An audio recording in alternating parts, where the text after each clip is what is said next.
भी आ गया था रेलवे का 2026 का, और ग्रुप डी की ड्राफ्ट भी आ गया 22,000 वैकेंसीज का। डंपर वैकेंसी आ रही है।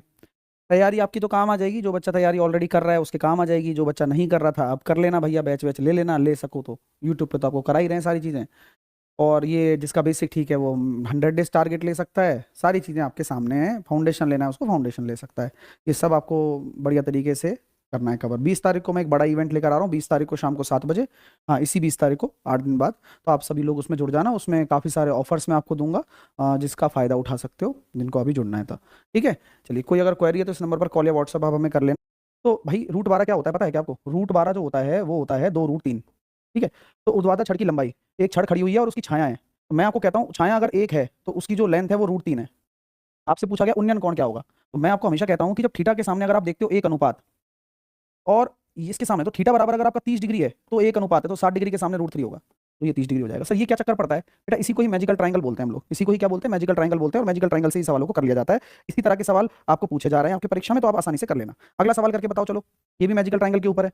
60 डिग्री के सामने रूट 3 और उसके सामने 30। का उन्नयन कोण दिया हुआ है। अब एक दीवार के सारे सीढ़ी टिकी हुई है इस तरह से, मैंने देख लिया। ठीक है, उसका उन्नयन कोण कितना है भाई? 60 डिग्री है। उसका उन्नयन कोण कितना है? 60 डिग्री है। तो सीढ़ी का जो ये है पैर दीवार से कितना दूरी पर है? 5 मीटर दूरी पर है। तो आप लोगों को मैं कह दूं कि 30 डिग्री की जो वैल्यू है वो 5 के बराबर है, तो 60 डिग्री की वैल्यू कितनी होगी? 5 रूट 3। लेकिन हमें क्या निकालना है? इस सीढ़ी की लंबाई। तो सीढ़ी की लंबाई 90 डिग्री के सामने क्या होता है? 5 का दुगना 10। जब आप राइट एंगल ट्राइंगल की बात करते हैं, तो राइट एंगल ट्राइंगल में आपको पता है कि अगर ये 30 डिग्री होता है तो इसके सामने की भुजा ए होती है। अगर ये 60 डिग्री होता है इसके सामने की भुजा A√3 होती है, और ये अगर 90 डिग्री होता है तो इसके सामने की भुजा आपकी 2A होती है। बस ये अनुपात निकाल के रखना है दिमाग में। दिखा दो सर, ग्रुप डी भर्ती आ गई है सर, क्या 10th वाले भर सकते हैं? बिल्कुल भर सकते हैं भाई। हाँ, सब भर सकते हैं, कोई टेंशन वाली बात नहीं है। भाई मैं एक चीज़ और कहना चाहूंगा, तुम फालतू चैनलों पर गुमराह मत हुआ करो, कोई भी डाउट हो तो मेरे से पूछ लिया करो तुम लोग, ठीक है ना? क्योंकि कुछ भी तुम्हें कोई बता देता है दिमाग खराब करता है। जमीन से 30 डिग्री का कौन है, तो जमीन से अगर 30 डिग्री का कौन है तो ऐसे है।